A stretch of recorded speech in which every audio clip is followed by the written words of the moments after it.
안녕하세요. 혼자 일해요의 글쓰는 개엄마입니다. 오늘 모신 분은요, 정말 동네의 사랑방이라고 하죠. 네. 문턱에 낮으면서 많은 사람들의 이야기와 삶이 녹아있는 곳, 편의점을 운영하시는데, 또 특별하게도 문학 박사를 가지고 계세요. 그래서 박규옥 점장님을 모셨습니다. 반갑습니다. 반갑습니다. 안녕하세요.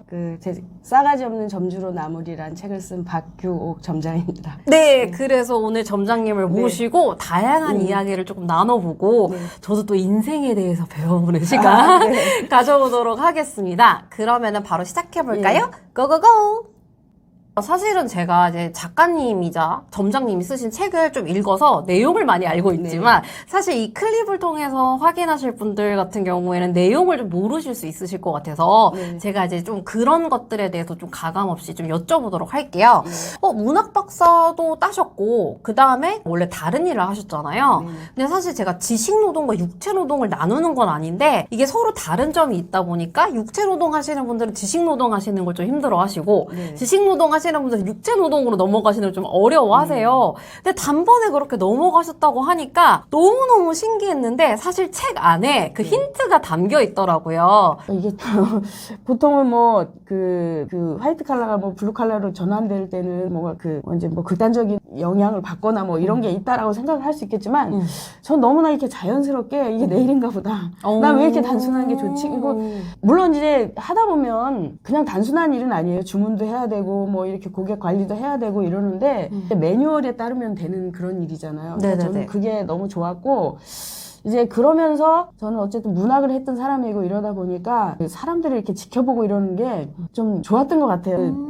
몸을 쓰고 사람들 만나고 이런 일들이 내가 하고 싶었던 일이 아니었을까? 이제 그런 생각이 들더라고요. 그래서 그러면은 저희가 다음 질문으로 좀 넘어가 보도록 할게요. 사실은 편의점이라는 공간이 사람들한테 주는 좀 특별한 정서 같은 게 있는 것 같더라고요. 근데 그거는 고객의 입장이지 안에서 일하는 사람 좀 다르게 느낄 수 있는 게 제가 아시는 카페 사장님 같은 경우에는 카페 이뻐서 좋겠어요 라고 이야기를 하면 놀러 가면 좋은데 안에 있으면 좀 감옥 같다라고도 좀 얘기를 하시더라고요. 그래서 편의점을 운영하시는 입장에서 이 편의점이라는 공간은 좀 어떻게 다가오시는지 뭐 장점이라든지 단점이라든지 이런 게 있으면 좀 말씀해 주시면 좋을 것 같아요. 네, 저는 이제 편의점을 시작을 했는데 그 전에 편의점은 가본 기억이 없더라고요. 그러니까 이제 편의점이라는 게 그냥 동네에 뭐 이렇게 생기기 시작하고 이러는 걸 봤는데 보통은 마트에 가서 사오고 이랬기 때문에 이제 어떤 문화라는 걸 좀 이해를 못했어요. 그 손님들도 들어올 땐 여기가 뭔가 좀 친근할 것 같고 뭐 이렇게 느낄 수 있다 이런 생각이 들더라고요. 근데 처음에는 그렇게 적응하기 전까지는 우선 24시간으로 돌아가야 되니까 밤낮이 바뀐 거 이런 것도 굉장히 힘들었고 그 손님들 입장에서는 오면 푸근하다 이런 생각이 들지 몰랐는데 우리는 정말 저는 한 2년 동안은 집에 안 오고 거기 창고에서 잤어요. 왜냐면 집에 갔다 오는데 뭐 이거 뭐 씻고 오는 것도 아니고 갔다 또 와서 또 이거 또 해야 되고 막 이러니까 그리고 늘 저는 남편이 불안했던 거예요. 우리 남편이 이 손님 때 하고 이러는 게 사실 안 해본 사람이잖아요. 그러니까 이제 왠지 내가 더 잘할 것 같고 그러니까 뭐를 해도 남편 옆에서 내가 좀 창고에서 있다가 뭐라도 하고 뛰어나야 된다 이런 생각을 한 거예요. 근데 오히려 하다 보니까 내가 문제를 많이 저질렀죠. 하여튼 그랬단 말이에요. 그리고 뭐 편의점처럼 무슨 깔끔한 게 어딨어. 이제 그렇게 겉으로 보기에는 그러니까 그 창고 안에 그 먼지 구덩이는 그쵸 못 보니까 우리는 그러니까 뭐 그런 얘기를 하면서 이런 생각이 들더라고요. 누가 음식을 굉장히 잘해가지고 파스타 같은 거 너무 맛있게 만들어서 이건 진짜 팔아야 돼 이렇게 했는데 그걸 그냥 그 칭찬으로 받아들였어야지 정말 그걸 팔려고 그 식당을 차려놓고 나면 그때부터는 진짜 이제 거기에 메인 노예가 되는 거고 이게 그리고 몇몇 사람 먹게 하기 위한 그런 아기자기한 취미가 아닌 게 돼버리면 이게 이제 굉장한 노역이 되는 거잖아요. 그죠.